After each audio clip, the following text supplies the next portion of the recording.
prosperity, the ambition to own your own home. Me being German, we don't have that over there so much. That's very, very British. And Muslims, unfortunately, are less likely to own property. They live in worse areas and they generally underperform in higher education. And there are statistics to back this up. And of course, Muslim women are disproportionately presented in terms of people who achieve degrees. Other religious minorities like Sikhs and Hindus way outperform British Muslims in terms of achieving degrees. And young people who, of course, live in bad neighborhoods, are disenfranchised and uneducated, become easy prey for radical predators. So Britain needs to help its Muslim citizens to prosper and do well in the country. The journalist James Kirkhope, who wrote some interesting articles in the Telegraph the other day, thinks integration is more about economics and less about values. Perhaps he has a point. He says, turn more Muslims into fully paid up members of the waitress shopping, orgy driving, Bowden-wearing middle classes, and the values that take care of themselves. Arts and culture are also very important to British people, and Muslims too have a rich cultural tradition. We should engage a lot more in the fields of arts, theatre, music, food and fashion, as this brings people together. I myself am looking forward to seeing Dara, the Pakistani play, this weekend, which is a fantastic achievement at the National Theatre. You know, we need more of this, please. And let's not forget that Muslims have some very positive values too, which could perhaps inspire and benefit British people today as well, just as tandoori chicken has become the national dish of Britain. In fact, some of these values, as Natasha was also alluding to, in fact used to be key British values as well, but are perhaps a little bit on the decline, especially in London and generally in our increasingly secular and liberal society, such as faith, the importance of marriage, the strong family structure, as well as loving care for the elderly, all of which are very much practiced by Muslims in this country, but especially the lack of care for the elderly is a huge concern in the mainstream society. We read a lot of horror stories in the Mail of abuse of the elderly, etc. And Natasha and I, we have a plan there, but that's for another day. Perhaps another conference could be called Muslim Values in Britain. Now, because faith is so important to Muslims, in my view, Britain would do well to respect that and promote the development of a British Islam through young, homegrown, English-speaking imams who understand the concerns of the young people and capture their imagination. Just like in the US, there are a whole lot of young imams with a huge following who are very positive, who exert a very positive inspiration to the young people. So basically, in summary, British domestic and foreign policy needs a multi-level approach and also a holistic approach in keeping with British values, tolerance and fairness, education and prosperity, as well as arts and culture, in order to foster peace, harmony and social cohesion here in Britain. When key British values are really practiced, everyone in this country will benefit, Muslims and non-Muslims. Having said all that, I want to stress that Britain, in my view, is the best place for Muslims to be in the world, light years ahead of Europe, where I'm from, Germany. But of course, there's always room for improvement. Thank you.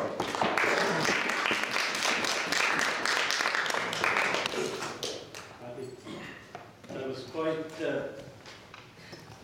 like now the topic has really opened up and the brains are like thinking in different directions. Thank you so very much. That was a good paper.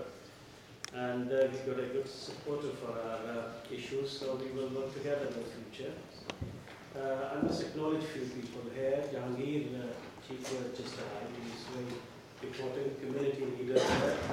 And starting from the right side here, Mr. Bhatt, Mr. Chaudhary, Paul, then Freya sitting there, then Amir Wani right at the back. He's a very, very huge journalist. And you can see Shahnawaz and a lot of other people, and I think Azhar is sitting there as well, but I have a problem with my vision, so if I miss anyone. Let's move on to the topic. Yes, British values.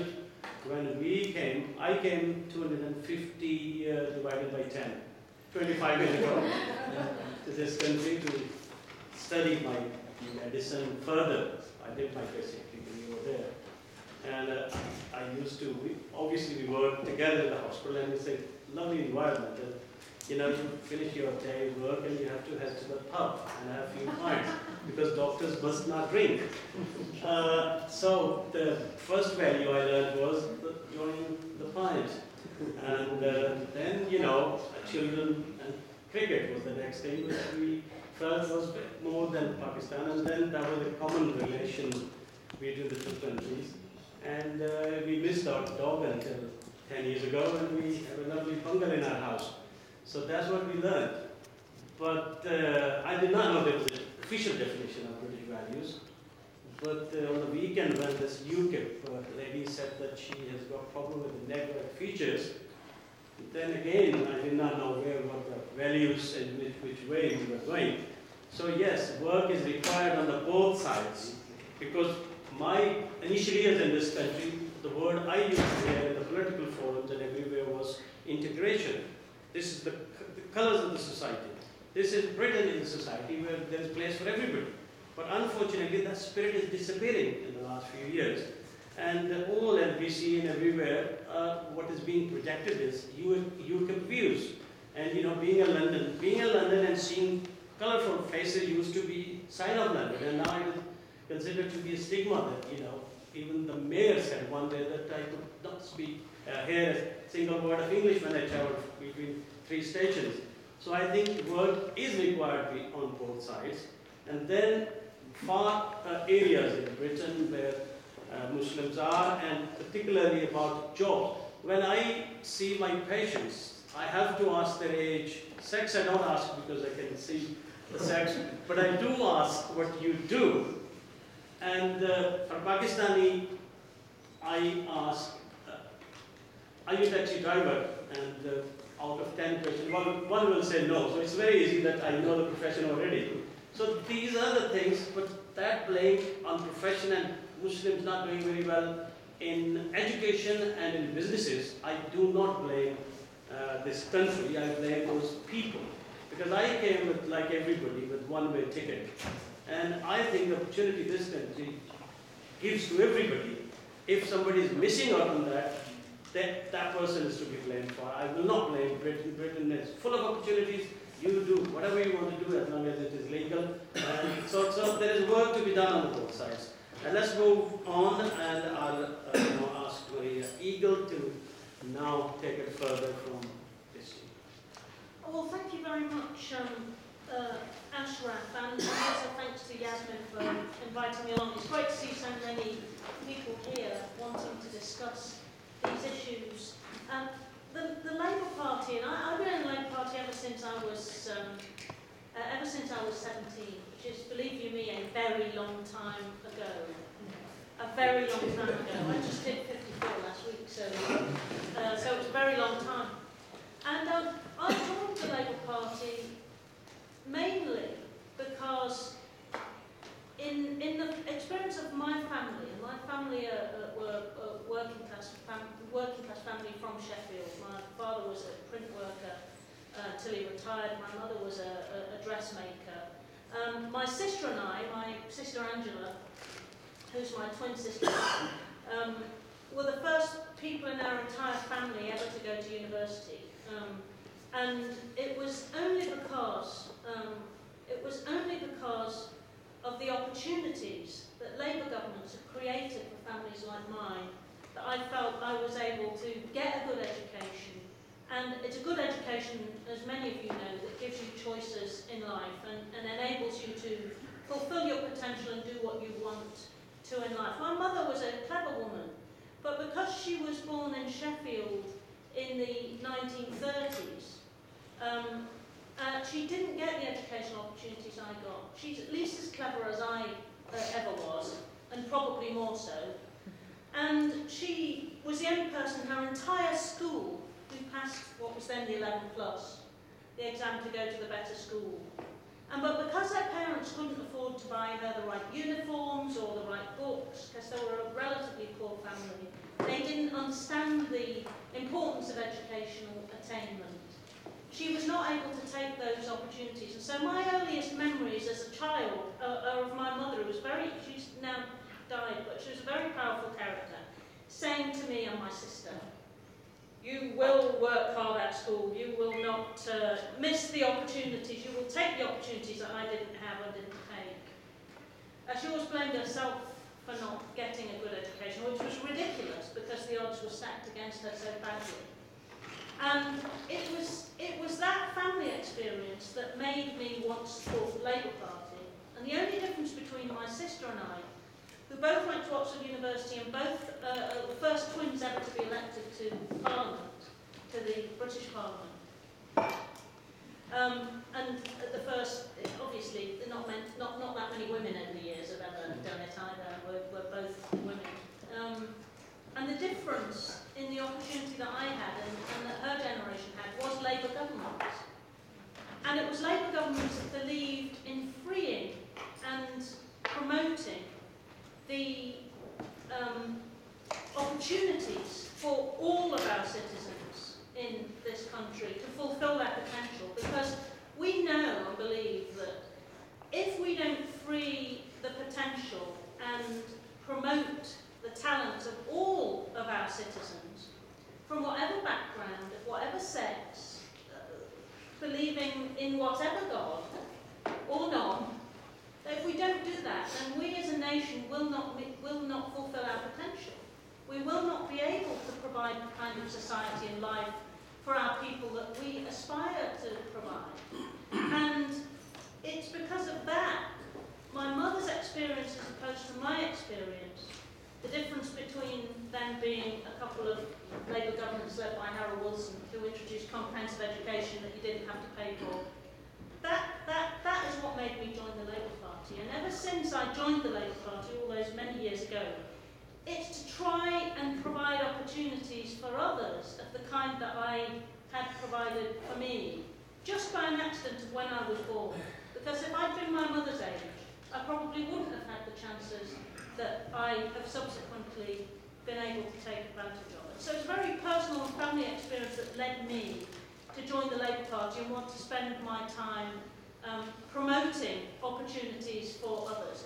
And you know, I know, when I was a kid I used to play chess. I'm still a bit of a chess player, but I don't play very often. I played for England. I know chess goes down very well in Pakistan. There's a lot of chess players out there. It was a sort of thing that girls weren't really supposed to be very good at. I can remember being told by young boys when I first started playing that girls couldn't play chess because their brains weren't big enough. And by the way, I wasn't allowed to play cricket at school because the ball was too hard. Right? Until just after school finished, when the ball suddenly wasn't too hard anymore. So I grew up wanting to do some of these things that girls weren't really supposed to do, like go into politics, play cricket, play chess, and kept being told I couldn't, except by my mother and father who told me that I absolutely could, and whatever I wanted to do I should make sure I tried to do. And I know that my family is very like a lot of families in trying to promote opportunities for their boys and their girls as they grow up, and their grandkids and cousins and everybody. And I used to play chess as a child. And one of the things that started happening at chess tournaments, I played seriously, very seriously every weekend. It was like being an MP. You had two jobs. You had to go to school in the week, and then you had to play chess at the weekend. It was good training for being an MP, never having a spare moment to yourself. But what I started to notice after a while was that there were disabled kids who perhaps couldn't see, they were visually impaired, and they had particular special chess sets. They could still play chess and beat people who weren't visually impaired, thank you very much.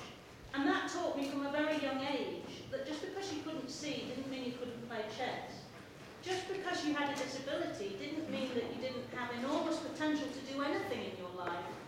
And that reminded me of my experience as a girl and as a child who came from a family where there wasn't education opportunity a generation before.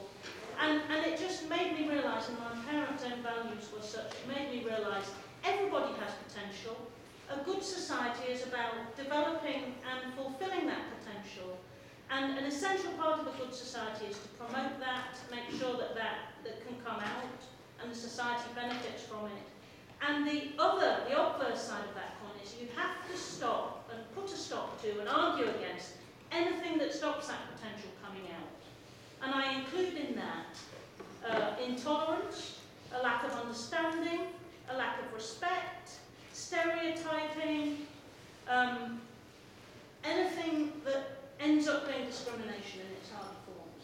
because any society that says that you, because you are black, cannot partake in the higher echelons of our society, you can't have education, or you can't have a house, or you can't be very good at being a professional, doing a professional job, that is a society that is impaired, that needs to be changed. And our public realm, our politics, should be all about promoting that change to free our people to fulfil their potential, whether they're girls, whether they're boys, whether they're disabled, whether they're able-bodied, whether they're black, whether they're white, whether they have faith in a particular God, like whether their religion is Islam, whether it's Christianity, whether it's atheism and having no religion at all. And I think that is my ideal society. That is what I've spent my life in politics trying to promote. That is what the Labour Party brings. That is why I totally understand your assertion that Islamic values are British values. That, I think, is the essence of British values, to fulfil, enable all of us to fulfil our potential. I was lucky enough to be born at a time and in a place, and after a couple of Labour governments that meant that I could. And I've always felt I should spend an awful lot of the rest of my life trying to pay something back, and that's what I'm doing. That's why I'm so pleased to be here tonight and to hear your debate. Thank you very much. Can I have another record? Angela and Maria are the first two Queens to sit in the Shadow Cabinet as well. Wow. So that's another record. And she's also very active in the all parliamentary groups on CHEP, which I'm the chair of. But I had a wonderful support from Maria on that as well. So thank you. It's not Labour Party promotion program, but probably. What was this with me? I'm sorry. But it can be, because we asked cross-party people to come, and what we ended up was with Labour and then females only, which is perfectly fine because I'm sitting among 6, 7, so it's okay. But as the discussion goes, we have to get some male in as well. Our final speaker will be, of course, Mary Creek, but before that, because there are so many important people sitting here, and I can, but probably people will go at the end. Only those people will stay who will be going to make a speech. So,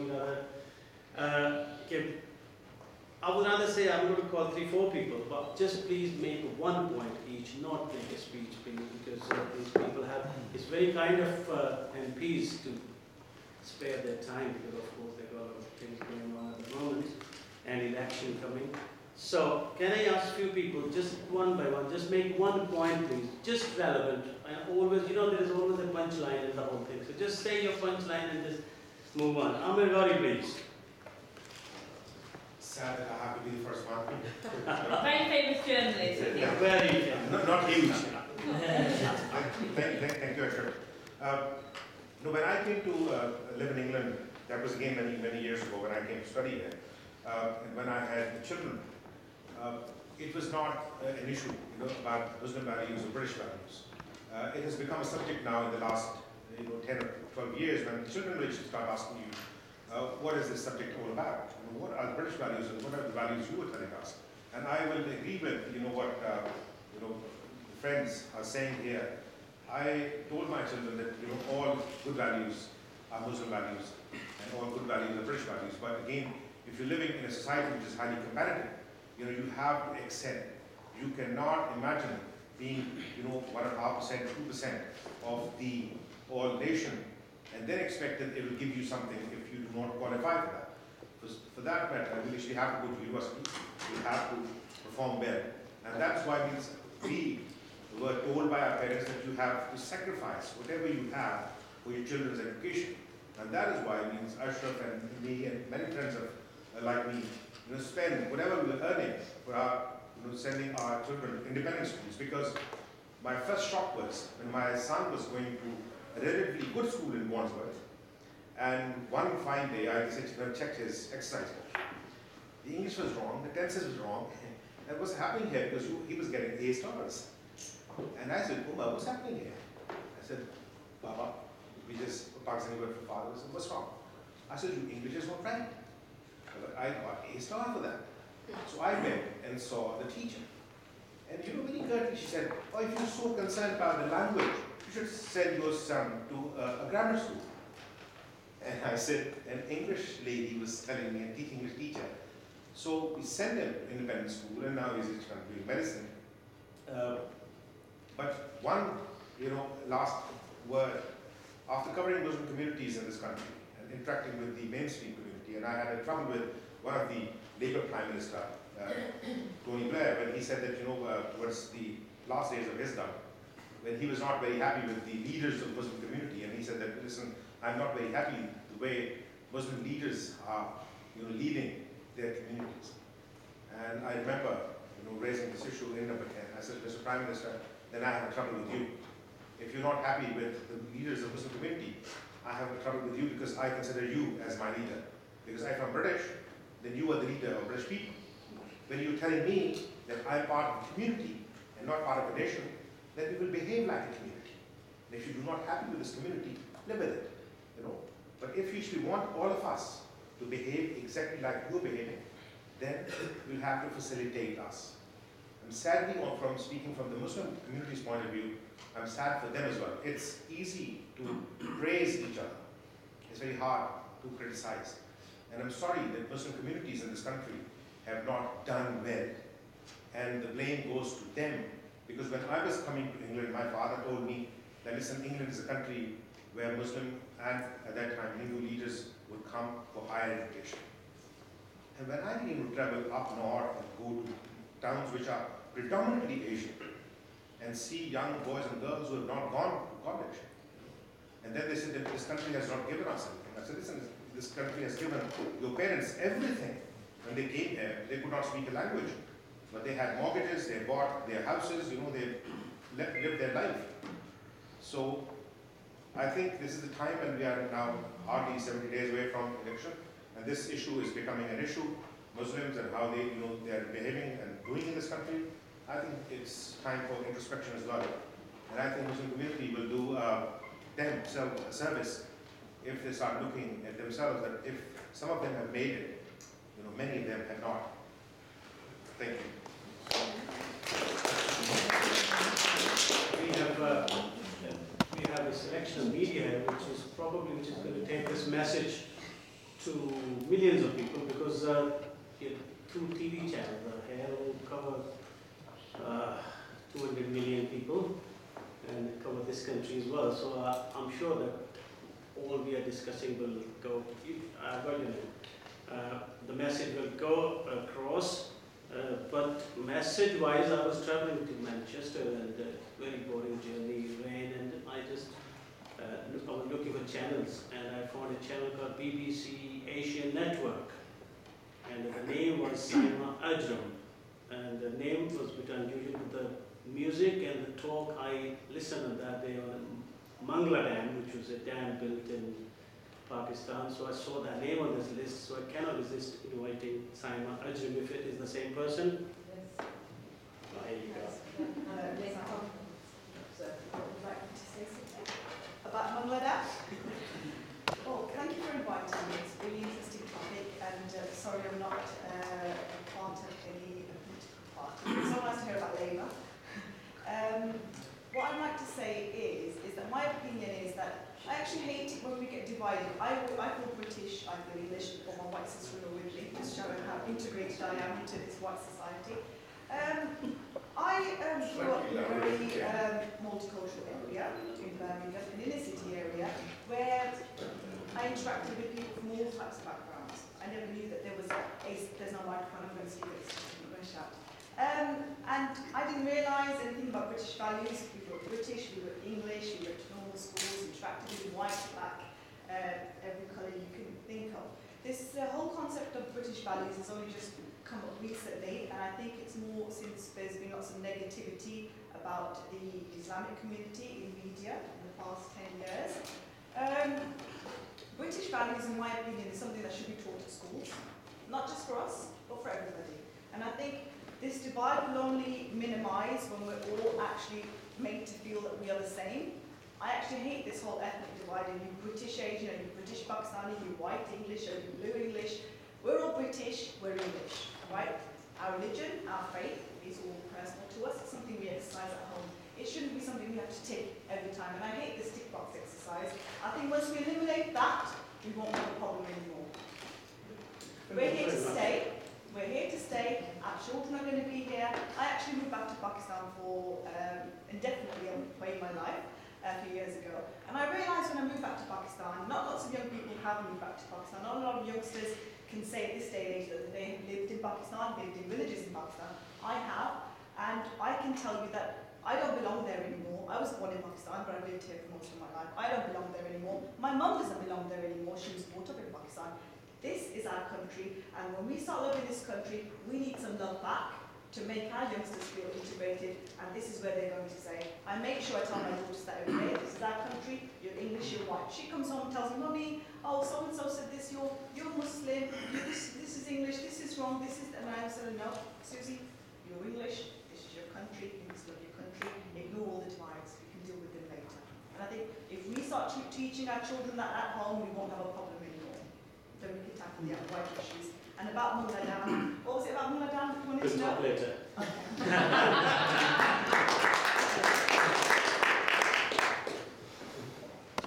Right, all the three MPs might be leaving very soon, but I know I've got a few names and I really want to hear from them as well. So we will continue our discussion, and we have a kind media to cover your photo as well. So we will be only losing audience, and there are only MPs, so who cares? but moving on to another MP, she is our last speaker from the parliamentarians. Then I hope we have a few more speakers afterward. And if you want to ask any questions to the MPs before they go, then we will let you do that just after Mary Creek, and she's Shadow Secretary for International Development, and she will be Minister soon, and we will be asking her to send money to Pakistan, please, and she's so important. Therefore, please welcome Mary Creek. Well, by that very hard to spell and difficult to pronounce surname, that my dad isn't from England or even from Britain. He's from Ireland, and he came over here as an immigrant very early on, in the late 1950s, early 1960s. And that was a time when the welcome in the boarding houses of Coventry, and it's great to hear a good West Midlands Brummie accent behind me, was no dogs, no blacks, no Irish.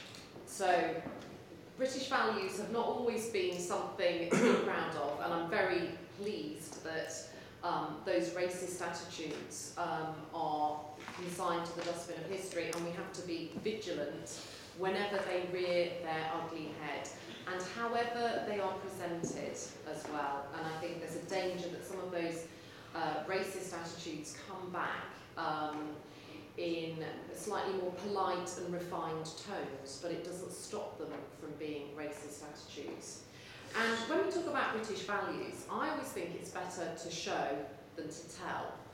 And I look at our British values, the values that girls have the right to an education as well as boys, the fact that women have the right to go to work as well as men, the universal human rights that we put in place after the tragedy that was World War II, that said no skin colour is above another skin colour, no religion is above any other religion, no gender, no type of person, no sexuality is above any other type of person. And those are our basic democratic rights and our democratic freedoms on which not just Britain, but the whole of the kind of post-war European settlement was founded. And I want to go back to July 2005. I'd just been elected as an MP in May 2005.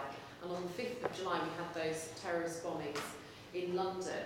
And it was a terrible day. It was I'm sure many of you were here in the city and you saw what happened in the city and the chaos on the transport network and the feeling of devastation amongst people who suffered that day, and the realisation that the terrorists had hit at the heart of our fantastic capital city. And I went the very next day home to Wakefield, and I went to visit my mosques. And I wanted to be with my Muslim Pakistani community in Wakefield to express my solidarity with them. And I was deeply moved when I went on those mosque visits, because I had people were crying with rage at what had happened. People were furious at what had happened, and they knew that there would be difficulties ahead for them as a community because of what had happened. And the terrorists always want to spread fear, and they use violence to divide us. And they will fail each and every time, because we face these threats down every time that they occur. We want to keep people safe, and we must keep people safe, but we must do it in a way that protects people's freedoms. And I know that we've had the threat from terrorism. We've lived with it. We've had Irish Republican terrorism. We've had terrorism. We've had the attacks in New York, London, Mumbai, Frankfurt, Istanbul, Paris, Denmark, Australia, Canada. There's been a lot of attacks over the last 20 years. But two things have changed, and the threat is evolving. First of all, we have now, today's terrorist organisations, ISIS and Boko Haram, do not have a single homogenous set of political objectives or demands.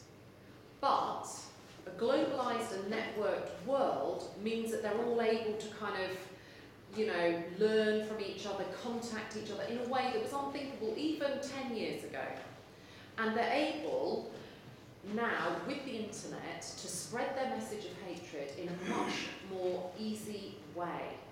And they're able also to work with those young women and glamorise violence in a way that's unthinkable for those who have unfortunately suffered violence and conflict.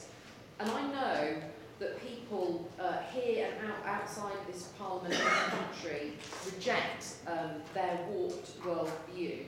That worldview will ultimately fail, because by seeking to divide us, they will bring us only closer together. We need to build strong communities. That means challenging prejudice wherever and however it presents itself, whether that's anti-Semitism, homophobia, or Islamophobia. It means that we need to invest in the PREVENT programme to stop young people being drawn into extremism, and making sure that we are countering extremist propaganda. And I think we need a strategy for integration which is rooted in language, in the workplace. We talked about taxi drivers. There was a very interesting article in The Economist this weekend talking about Britain's Bangladeshi community, Britain's Pakistani community, and saying the Bangladeshi community is doing better at school because they've settled in East London, and the schools in London are better. We've got a huge amount of investors. The schools in London, I'm sure the schools in Wandsworth were pretty bad, but we put a huge amount of money in improving those schools, and that improvement did not happen with the same rate and intensity in other cities across the country. And so now, and access to the City of London, London's a great globalised centre, means that Bangladeshi Britons are doing better than Pakistani Britons in terms of educational achievement.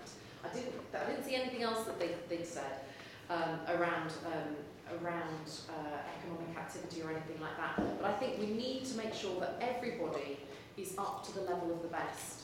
We've got to have the best education that money doesn't buy for every child in this country, regardless of their colour or their creed and where they live. And I think we need to hold on to our democratic values around freedom of expression, and we need to also work within families as well. And I know there has been a huge amount of work with families which have worked with police when they're worried about their young people maybe radicalised, and the role of mothers and sisters in that is really, really important.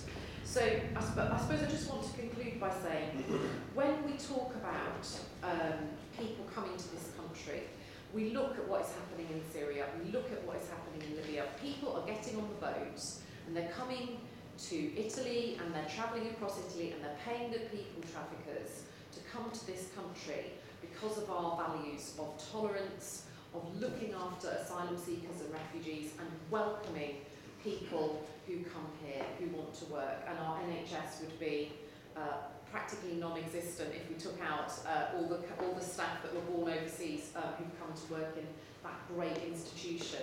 As we look forward to our development policy, I think we need to be looking at how we get those British values across into every country, so we end up with a functioning health system to help us tackle disease outbreaks like Ebola. We look at functioning education systems and making sure that our schools are places of sanctuary and learning, not places that are attacked for violence. And we've seen a particular focus on children and attacks on children and education from these extremist terrorists because they know education is the biggest and most powerful weapon we have to counter these stupid ideologies, that keep people in poverty, in ignorance, and divide communities. So we need to ensure that people are able to come here, able to find a home here, and that we tackle in areas of conflict, we make sure that the voices of women and girls are heard and that they receive their education in the same way that boys and men are heard and helped. So for me, if we win the next election as the environment secretary, I used to be, as the International Development Secretary, we want to work to make sure that those values do not stop at the White Cliffs of Dover, but they're values that I know everybody in this room embraces, and they are our most powerful, soft power weapons against the people that seek to divide us.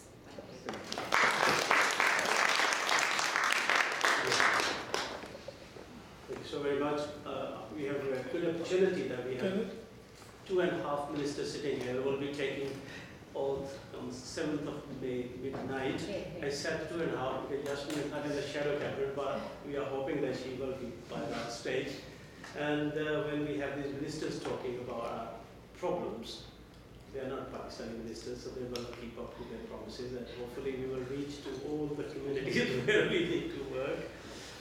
Please raise your questions. It is slightly difficult. I want everybody to actually talk in the same, but unfortunately MPs must go, and then the chair will be Christina Baker, who has got her own profile, so you don't worry about it, we'll carry on. And that was a question for the MP. Shah for joining. So, Bashir Rafiq, she is ex-chairman of APROA and a lot of things. Bashir Rafiq, I'm the chair of the UK or Pakistan Women's Association, and I wanted to speak before the MPs left. Oh, good. Yes, and the reason for that is that the government has all the powers to do all the things that it wants to. The government can change things. Just now you spoke of the schools in Bangladeshi schools in London, where the children are doing so well and have succeeded. We have been, the Pakistanis have been a marginalized community, especially in Bradford, Rotherham and all these places. And the result of that has been what we have brought up in this country. Our children have become bombers, our children have become groomers of prostitution, our children have become totally into the world of drugs, etc. And then the same children from Asia, Bangladesh, in London, all of a sudden, because of giving them the right education, they have gone up.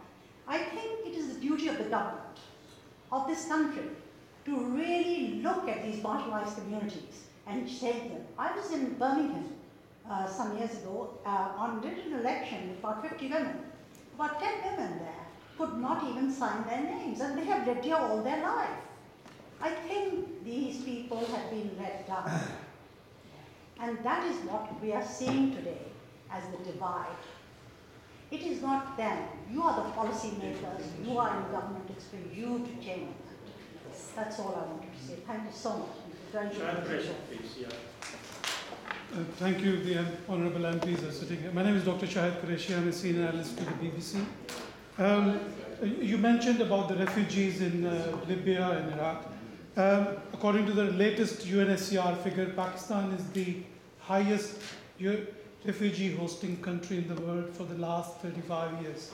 And The reason Pakistan is hosting those refugees because in 1971, NATO and the other forces went to war in Afghanistan, so we had them, you went back, and we had 5 million internally displaced refugees.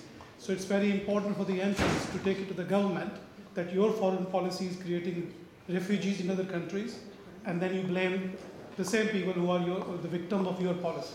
So this is my feedback to you. With regards to the British value, I'll just very quickly say the British values and the Muslim values are the same, because the Muslim values are based on merit. This HSMP, similarly, the architect of Baghdad was a Jew. So it was a Muslim caliph who asked a Jewish person to design the city. Similarly, these British values also welcome talent from other countries. So as long as we respect those talent coming into Britain, at the same time we take responsibility to take responsibility for all the community. For example, if a Tamil Hindu is going to Sri Lanka and causing suicide bombing, or a British Jew is going to Israel and having military training and coming back and killing people in Gaza, or a Muslim going to any other country, Pakistan, and causing terrorism, they are all equally responsible. It will not be fair that you blame a British Muslim for causing terrorism, but you ignore the Tamil or a Jewish person going into Israel. So we need to keep a balance of all that. And very quickly, if an MP is of a Muslim faith, they shouldn't be taking this responsibility of leadership of all the Muslims. You are an MP of your constituency, so you should stick to your constituency.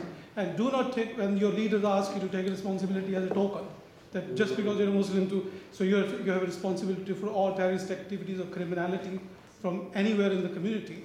That is not a very fair thing to do. So please don't assume that responsibility. Thanks, guys. I will give you more time next time. Hello everyone.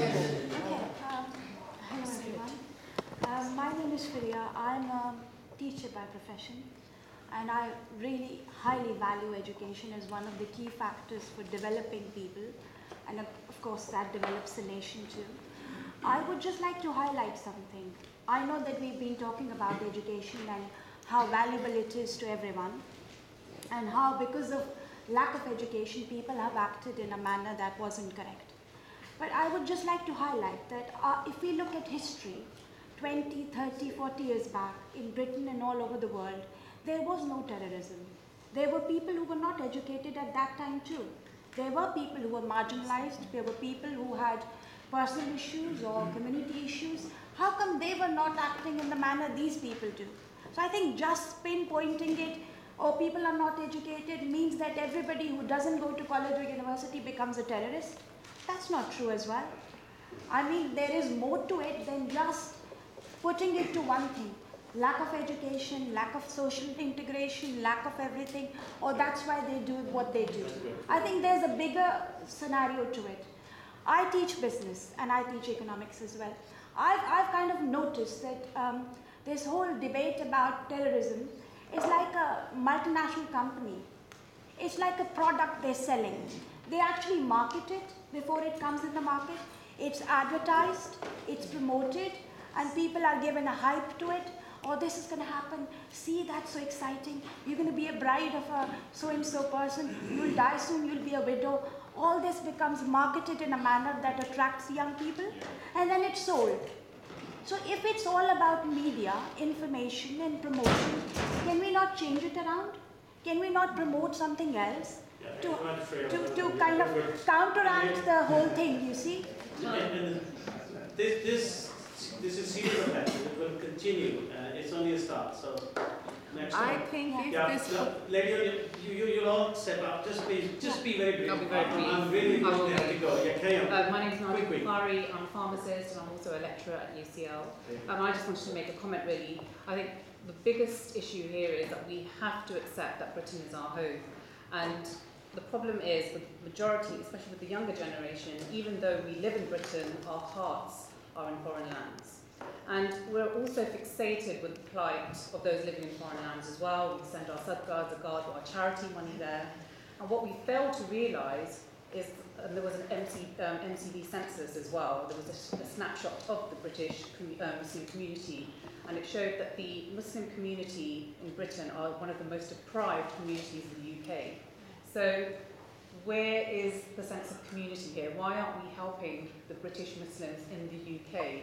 And by helping our own, we'll help our community prosper, but we're too concerned with what's happening in Syria, in Pakistan, in India, which is, of course, you know, that's not going to, our ties with our home countries aren't going to stop, but we've got to remember that Britain is our home.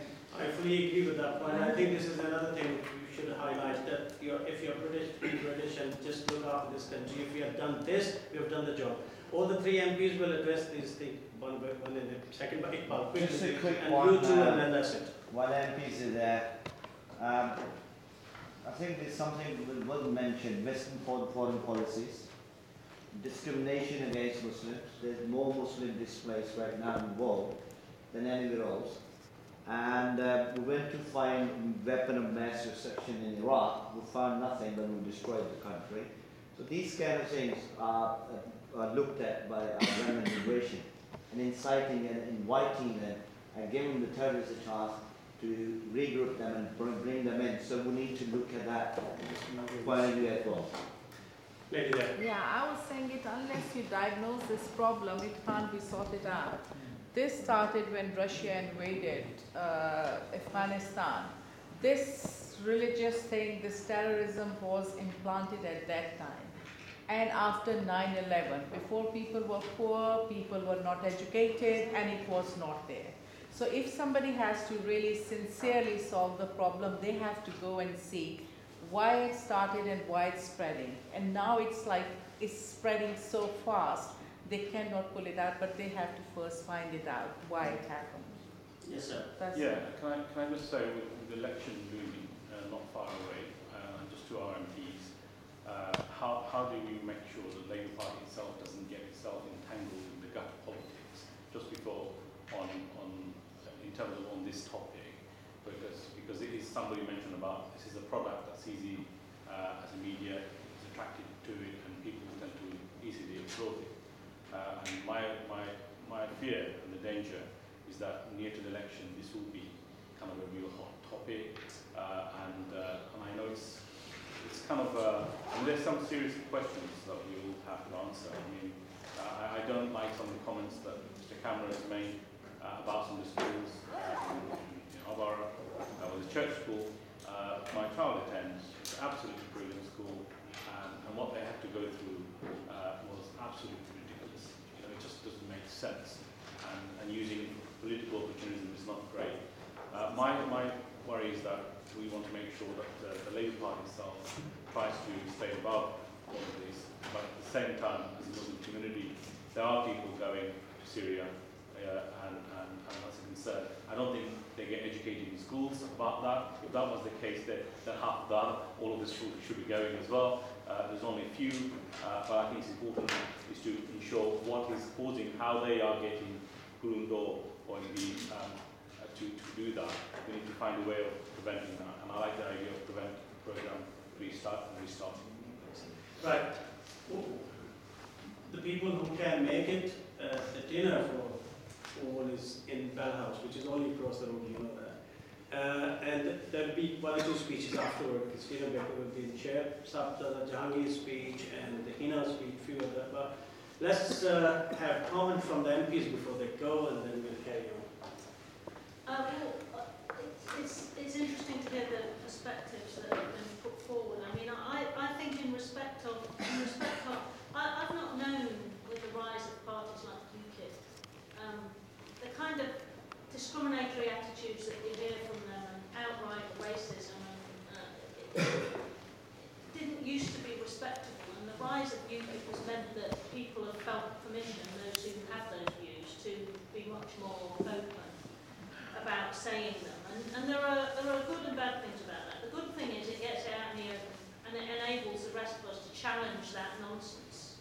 And to be fair, I think you know, the number of UKIP councillors and MEPs and representatives who've been challenged on the basis of some of the things they've said is a cause for some.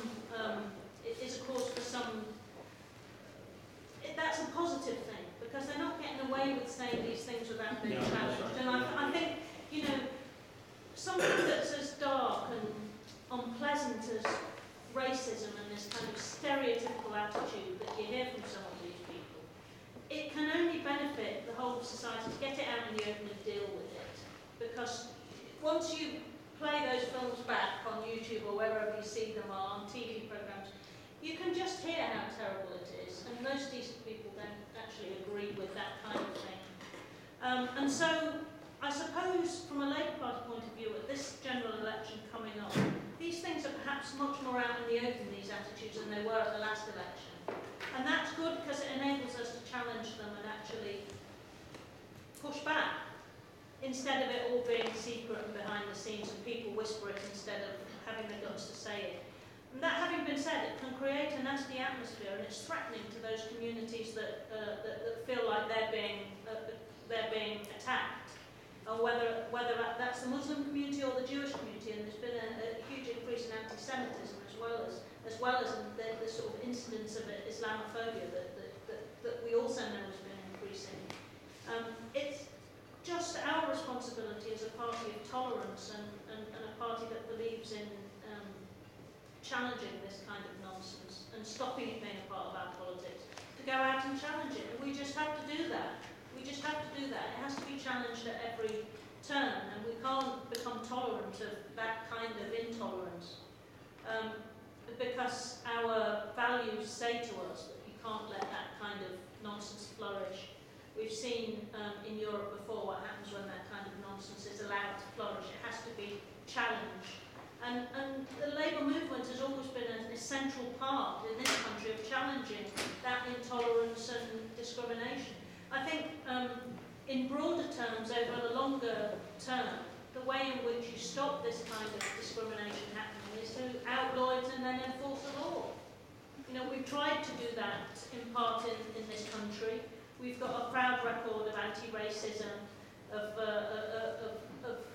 outlawing gender-based discrimination, all kinds of discrimination, religious discrimination, discrimination against lesbian and gay people. And it is outlawed in this country. We have to make that a practical reality. And I think over the last few years, as during the times of austerity and when people's living standards have been falling and when there's been this uncertainty, we've seen an increase in some of that. Well, it's up to parties that are progressive and want to promote the values of our nation, of everybody being together, and of promoting tolerance, to challenge that. And the Labour movement always has and always will, and will continue to do that. I hope we'll be joined by an awful lot of other parties, and we'll deal a blow to those who think that that's the way of advancing their political careers or their interests, because it isn't. Yes, ma'am. Yeah. I just want to, first of all, I want to come back on the foreign policy question, because I think we're in danger of some sort of difficult thinking here. You talked about the war in Iraq. I talked about 2 decades worth of terrorist attacks. And they're attacks on US and British interests, wherever they were. So some of them were ships, some of them were embassies. And those things happened way before Iraq and way before Afghanistan. And Afghanistan, we have to remember, was a response to an attack, the largest terrorist attack on US soil, where planes were flown into the building and 3,000 people lost their lives. So far, millions of Muslims Let me killed. respond. Yeah, let me respond.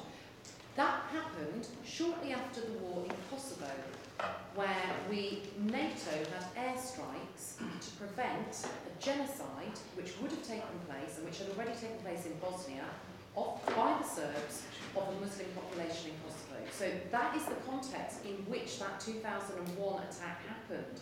And I think we have to be really clear about the timeline of events and about the fact that these things didn't start in 2001 or 2003. They have been going on before that, and they are now going on after it. And your question, why did people not do it previously? 1, they were too poor. 2, you couldn't get on a plane. I mean, when I was in 1995, I used to spend £300 flying from Brussels to go to Manchester. Now I could probably get halfway to Pakistan if I wanted to go to spend £300 a month. Well, not get to Afghanistan. But you know, you can fly to New York for that now. So we've got a much smaller world, globalisation, many benefits, prosperity. People go for weekends to places. Girls can go in their half term to Turkey. and land. And nobody know, you know, they look grown up, nobody asks, no one checks their passport, and off they go. So we have a the thing is always changing. But your point about marketing is absolutely right.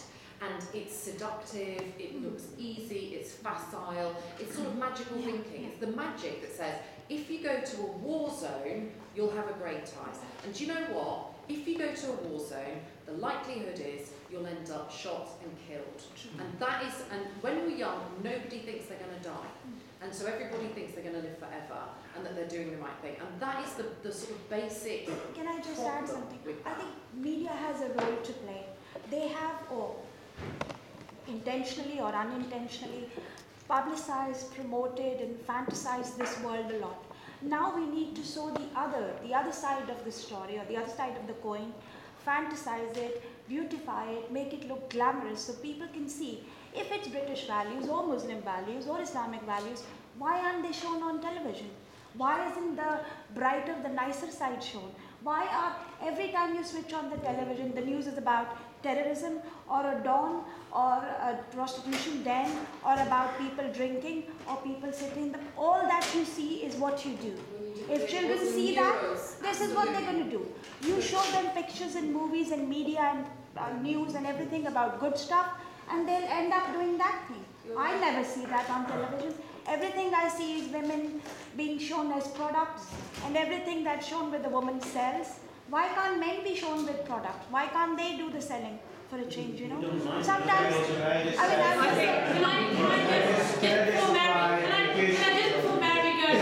Visit Venture has created a breeding ground for terrorism in Afghanistan and Iraq, and that's these are the issues that need to be addressed. Quiet 1 minute. Yes. I want to actually thank Mary for coming and speaking, giving her time, and answering the questions. Yes. That's very so good. I think we should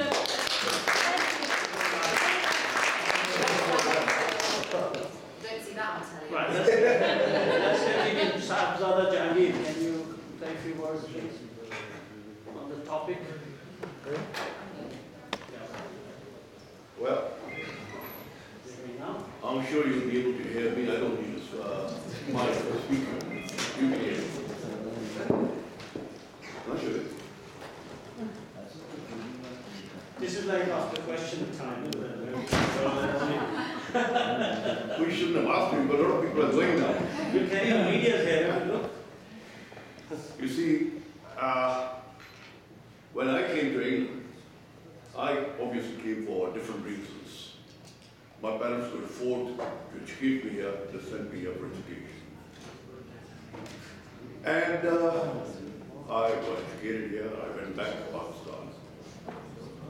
And there was so much about England that I missed when I was back home. The values. Like one Egyptian scholar said, that if you want to see Islam, go to England. And if you want to see Muslims, come to Cairo. Cairo is full of Muslims. But really, Islam is here. So this particular debate I was debating in my mind earlier on, do I come or don't I come?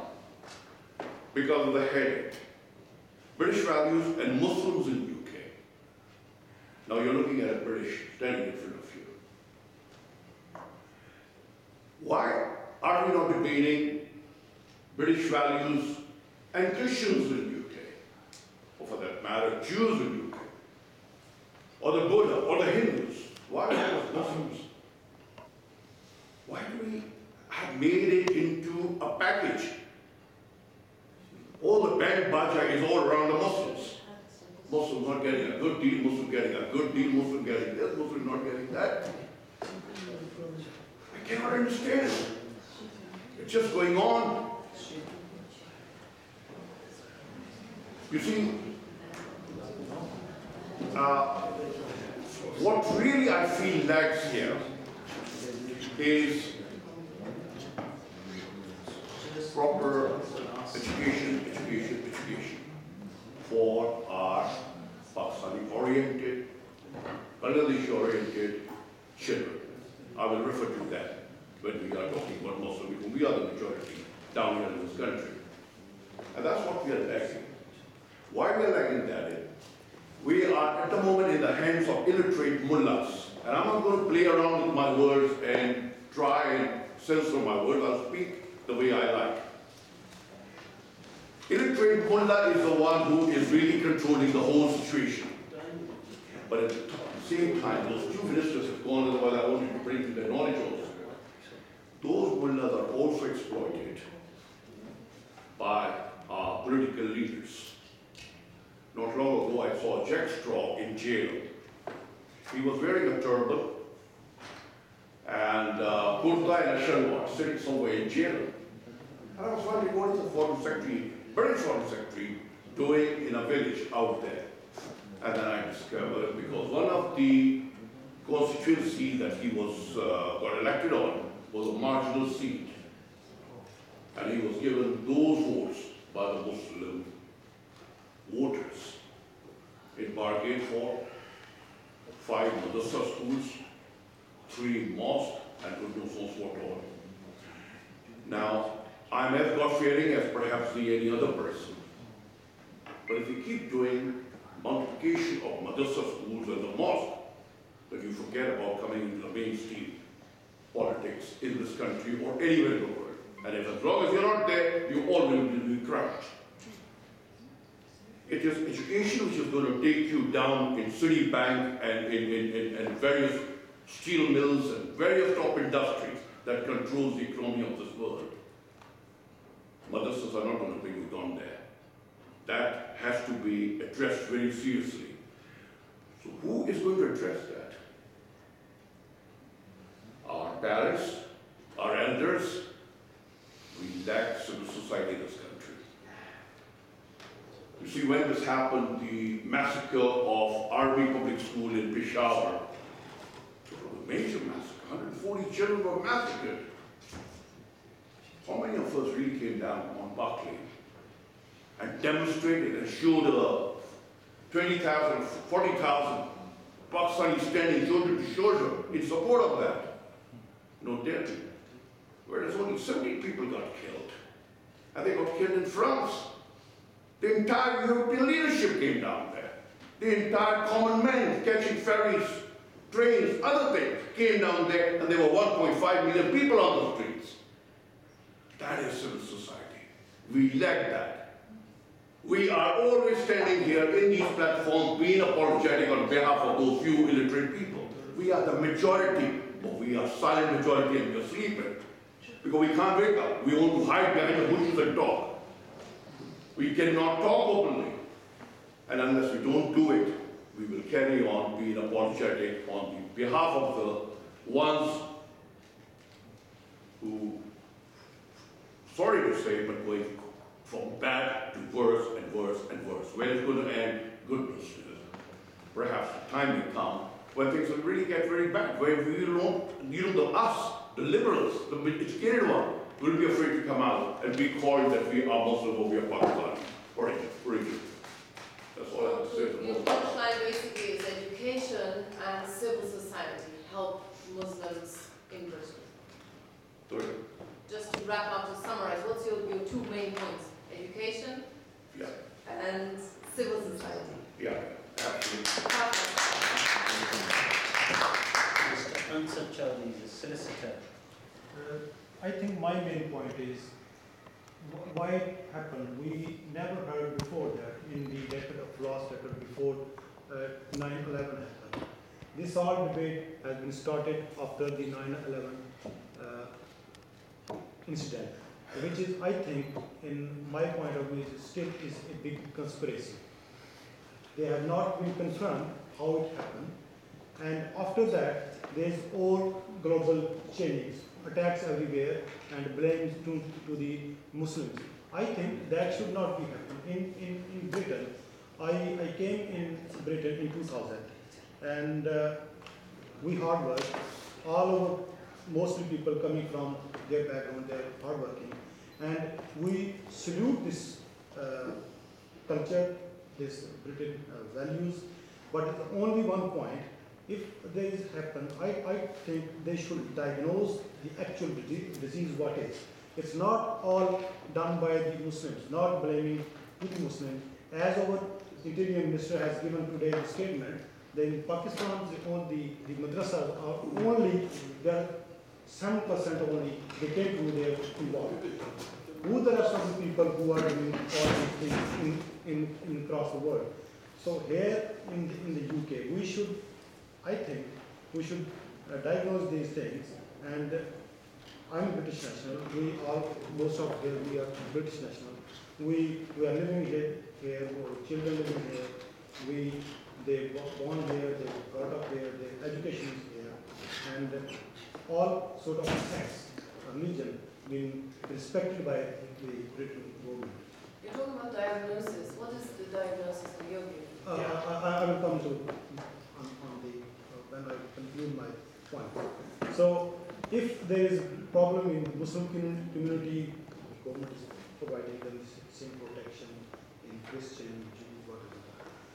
But one point I think that the Muslims are facing is that in the after 9/11, they've been discriminated in all over the world. If anything happens, and if there is any attack in any part of the world, they think the Muslims are doing this. So I think these things should not be well, especially in the UK, because the UK is the country in the world which is more integration from all over the world in the UK, and people have to trust that there is no that sort of discrimination. I know there is that is not open discrimination. Yes. But this is the one thing which should be reformed. That the UK should not be part of that. That if anything happens in attack in any part of the world, that the Muslim has done this. That's my main point. Before we close, Can I add something? okay, give us an I'll just say one sentence. One sentence. Okay. You will definitely. You want to come on the front? Just come. Listen, who wants to make a speech? Because then Christina will conclude. Can I just add? Okay, so no speeches for everyone. Let's hear from some people. All right. One of the other brief points. I want them to give it a chance to speak. You will make a full speech now. I just want to make a point. 2 points I'd like to make. First of all, I think we have to be very careful not to categorise Muslims as Pakistani, Bangladeshi, and to make those cultural groups, nationalities, the definition of Muslims. Because to mix the two, religion and culture, I think is very dangerous. I think from the diversity in this room, I think we're making a grave mistake where we are then actually eliminating and cutting off those Muslims, that are British Muslims, that aren't having the platform to be visible. Where are the British Muslims that we talk about? Some people have spoken today about, I came to this country so many years ago. Well, actually, what about all the British Muslims that were born here, that are the last 2 or 3 generations? Where are they? They don't have the platform. And I think it's very dangerous if we start to represent British Muslims in this country by the elder generation that have the immigration experience and history, and to have them just as being representative. The second point I want to make is it's really important that we show that actually British Muslims are doing a lot of very good and positive work. The media is biased to negativity and biased towards supposedly what the few bad Muslims are doing. But actually, what about all the good work? A few weeks ago, it was the British Muslim Awards. Why aren't they being celebrated? Why are they not part of the narrative of the work that Muslims are doing in this country? I was really fortunate I was there at those awards. I was a finalist. That visibility and that platform that we need to demonstrate that British values and Muslim values are not mutually exclusive, we need to demonstrate that, and we need to give British Muslims that platform. Mainstream media has 100% responsibility. I agree in her view, and it's 100%. I couldn't agree more with you. But good news doesn't sell papers. That's the big problem. But it's not only about they have responsibility. I completely agree, but it's not just about good news. I think it's about encouraging those to have that visibility, to have that platform. It is, yes, definitely. It's about having recognition in our own community. But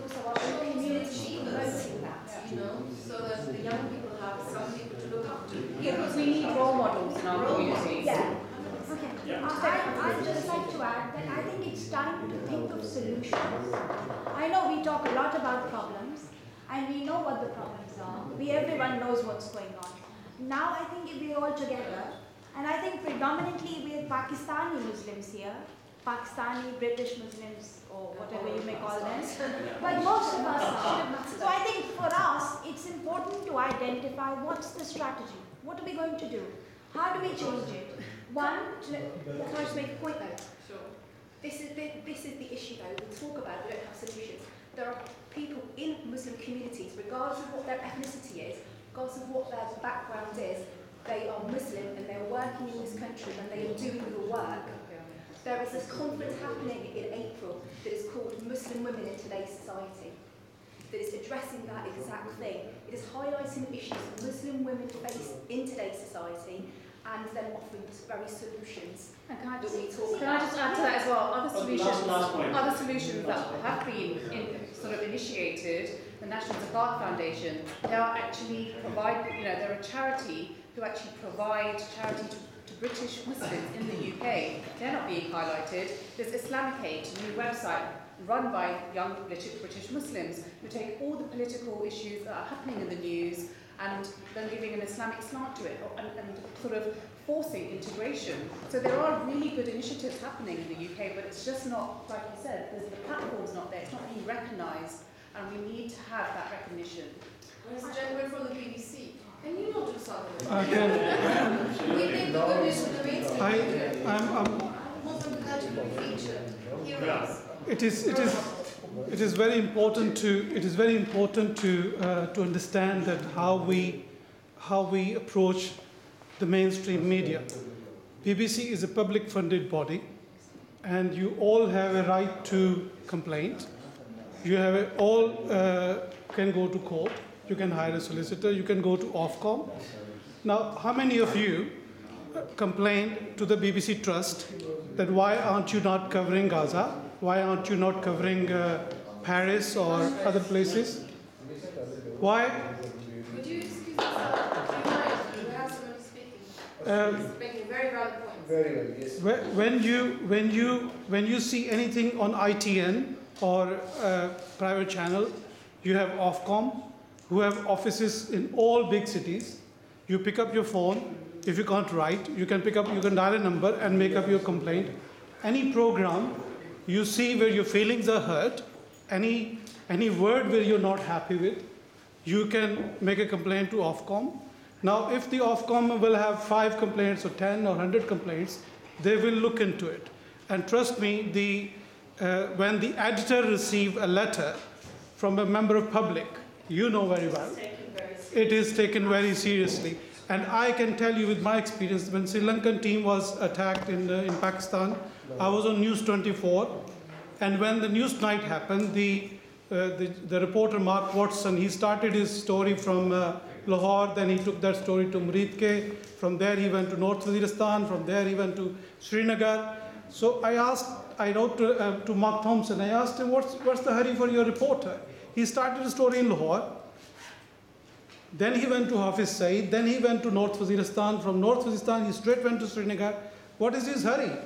Why it is multi-barrel launcher story coming from your reporter?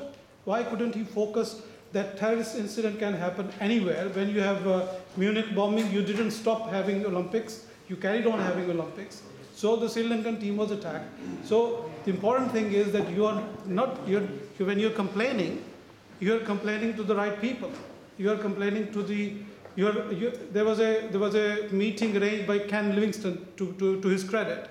When he trained, he invited all the Muslim community members in, and I was attending that, and then all the other journalists attended, and they all just told the Muslim community how to write a letter to the editor.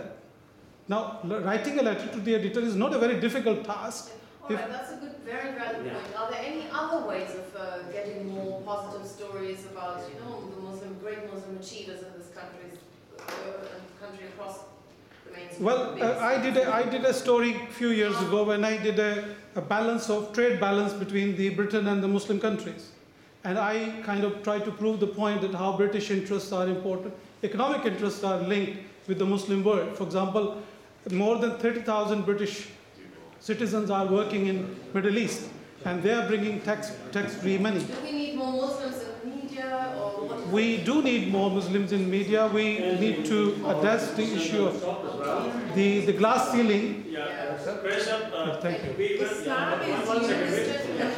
We will, we will continue as long as, but I think some people just have to go, and we have another meeting in that house as well, so the people waiting there. 1